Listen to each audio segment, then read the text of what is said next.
Praise lord. హల్లెలూయా. దేవుడి నామానికి మహిమ ఘనత ప్రభావం కలుగును గాక. పరిశుద్ధుడు సర్వశక్తిమంతుడు మనకి తోడుగా ఉండును గాక. ఈ ఉదయకాల సమయంలో ఈ పునరుద్ధాన దినమున దేవుడు మనతో మాట్లాడుచున్న మాట కీర్తన గ్రంథంలో నుంచి 18వ అధ్యాయము 6-7 వచనములు. నా శ్రమలలో నేను యెహోవాకు మొరపెట్టి తిని నా దేవునికి ప్రార్థన చేసి తిని ఆయన తన ఆలయంలో ఆలకించి నా ప్రార్థన అంగీకరించెను.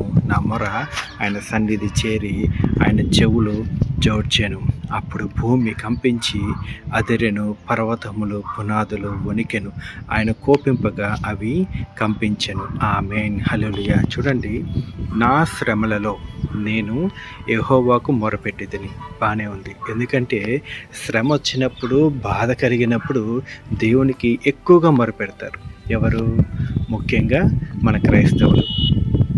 మామూలు టైంలో ప్రార్థన చేయరా అంటే చేస్తారు, కానీ బాధ వచ్చినప్పుడు, కృంగినప్పుడు మాత్రము దేవునికి అధికముగా మొరపెడతారనమాట. కానీ అంతవరకు బాగానే ఉంది.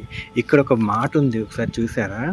ఆయన తన ఆలయంలో ఆలకించి నా ప్రార్థన అంగీకరించెను. ఎక్కడ ఆలకించాడు? దేవునికి మొరపెట్టినప్పుడు ఎక్కడ ఆయన అంగీకరించాడు ప్రార్థన అంటే దేవుని ఆలయంలో అంట. అదేంటి దేవుని ఆలయంలో మొరపెడతామేంటి? మరి యేసుక్రీస్తు వారు కూడా చెప్పారు కదా, మరి నువ్వు ప్రార్థన చేస్తున్నప్పుడు రహస్యమందున్న నీ తండ్రికి మరి తలుపులు వేసుకుని రహస్యమందు నీ తండ్రికి మొరపెట్టమన్నాడు కదా. యేసుక్రీస్తు వారు కూడా ప్రార్థించమన్నాడు కదా. అప్పుడు నీ తండ్రి నీ ప్రార్థన ఆలకిస్తా అన్నాడు కదా. మరి ఇక్కడ దావీదు మరి కీర్తనలో చూసుకుంటే ఆలయంలో ఆలకించినది ఏంటంటే, ఇప్పుడు జ్ఞాపకం చేసుకోండి, గృహము నువ్వు 3 దినములు చేయుటకు నీ 6 దినములు నువ్వు ఏదైతే కష్టపడతావో 6 దినములు కష్టపడినప్పుడు నువ్వు గృహంలో ప్రార్థించవలసిందే. అయితే 7వ దినమున మాత్రము దేవునికి ఆరాధించే సమయము, అంటే ఆరాధించే దినం అది. ఆ 7వ దినమున ఎటు పరిగెత్తాలి? దేవుని దగ్గరికే పరిగెత్తాలి, దేవుని ఆలయానికే పరిగెత్తాలి. అప్పుడు నువ్వు దేవుని ఆలయంలోకి పరిగెత్తినప్పుడు, నువ్వు మొరపెట్టినప్పుడు ఆయన ఆలయంలో ఉండి ఆలయంలో నీ ప్రార్థన ఆలకిస్తాడు. కాబట్టి దేవుని యొక్క మందిరానికి అంత ప్రాముఖ్యత ఉన్నది. అందుకే దేవుడు 6 దినములు మరి నీకు అప్పచెప్పి 7వ దినమున ఆయన తీసుకున్నాడు. ఈ 7వ దినమునే దేవుని యొక్క ఆలయం. మరి ఈరోజు పునరుద్ధాన దినము, మరి దేవుని యొక్క సన్నిధానానికి వెళ్ళే దినము, దేవుణ్ణి ఆరాధించే సమయము. మనం ఏ కష్టంలో ఉన్నావో, ఏ బాధతో ఉన్నావో నాకైతే తెలియదు, కానీ నువ్వు ఫస్ట్ దేవునికి మొరపెట్టే దానిగా ఉండాలి, మొరపెట్టే వాడిగా ఉండాలి. ఎందుకు దేవునికి మొరపెట్టాలంటే, ఇది నువ్వు ఇన్ని రోజులు శ్రమ పడ్డావు కదా, ఈ 6 రోజులు కష్టపడ్డావు కదా, ఈ 6 రోజులు దేవునికి ప్రార్థన చేసావు కదా, ఈ 6 రోజులు దేవునికి ఎంతగానో మొరపెట్టుకున్నావు కదా. ఇది 7వ దినమును, అంటే నీ ప్రార్థనలన్నీ కూడా ఆయన ఆలకించే దినం ఇది. అంటే ఆయన ఆలయంలోకి నువ్వు పరిగెత్తాలి. నువ్వు ఈ 7వ దినమున, ఈ పునరుద్ధాన దినమున ఆ ఆలయంలోకి పరిగెత్తి నువ్వు ఆయనకి ప్రార్థించినప్పుడు దేవుడు అంటున్నాడు, నీ మొర ఆయన ఆలకించంట. ఆయన చెవులు జోడ్చి నీ మొరను ఆలకిస్తాడంట. ఆలకించినప్పుడు నీకు ఏదైతే శ్రమ వచ్చిందో అది భూమి కంపించినట్టు కంపించిద్దంట. నీకేదైతే బాధ వచ్చినదో అది పర్వతంలో పునాదులు వణికినట్టు అవన్నీ కూడా వణికింపజేస్తాడంట. ఎందుకని? నువ్వు దేవుని బిడ్డవు కాబట్టి, దేవుని ఆలయంలోకి వచ్చి దేవునికి మొరపెట్టుకున్నావు కాబట్టి ఆయనకి నీకు వచ్చిన శ్రమ మీద కోపం వచ్చింది, నీకు వచ్చిన బాధ మీద ఆయన కోపం వచ్చింది. నిన్ను ఎవరు బాధ పెట్టారో మరి వారి మీద దేవునికి కోపం రగిలిందనమాట. అందుకే చూడండి, వారి మీద దేవునికి కోపం రగిలింది కాబట్టి వారి చుట్టూ ఉన్న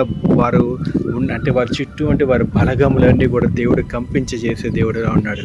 చూడండి, ఈ పునరుద్ధాన దినమున దేవుడు అందుకే ఆలయం అంటాడు దేవుడు. అందుకే సంఘము, అందుకే మెయిన్ దేవునికి ఇష్టమైనది సంఘం అండి.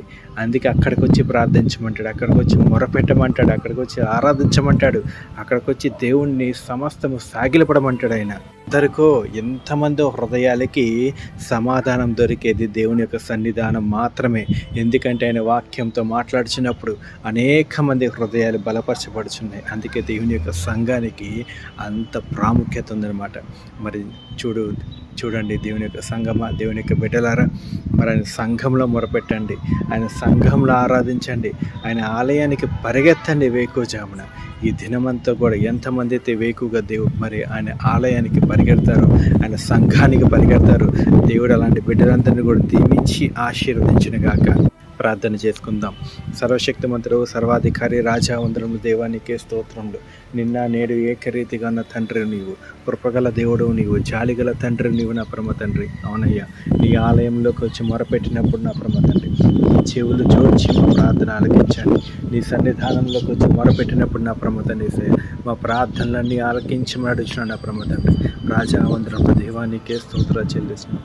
నిన్న నేడు ఏకరీతిగా ఉన్న తండ్రి, నీకే వందనాలు చెల్లిస్తున్నాను నా పరమ తండ్రి. అయ్యా, ఈ పునరుత్థాన దినమున నీ బిడ్డలందరినీ జ్ఞాపకం చేసుకోండి, దీనుల్ని హెల్పుల్ని జ్ఞాపకం చేసుకోండి నా పరమ తండ్రి. సయ్య రాజావంద్రము దేవానికి స్తోత్రములు. ఎంతమంది వేకుగా వచ్చి నిన్ను ఆరాధిస్తున్నారో వారందరినీ కూడా దీవించి ఆశీర్వదించండి నా పరమ తండ్రి. అయ్యా, నీ దాసురాలను కూడా జ్ఞాపకం చేసుకోండి, పోలీస్ అడ్మినిస్ట్రేషన్ కూడా జ్ఞాపకం చేసుకోండి. ఈ డైలీ వాక్యం ఇచ్చిన ప్రతి బిడ్డని జ్ఞాపకం చేసుకోమని అడుగుతున్న నా పరమ తండ్రి. ప్రతి ఒక్కరిని దీవించి ఆశీర్వదించమని నజరేయుడు సర్వశక్తిమంతుడు దేవుడు నామంలోనే, కృపగల తండ్రి నామంలోనే ఈ ప్రార్థన అంతా కూడా అడిగి వేడుకుంటున్నాం నా పరమ తండ్రి. ఆమేన్, ఆమేన్, ఆమేన్.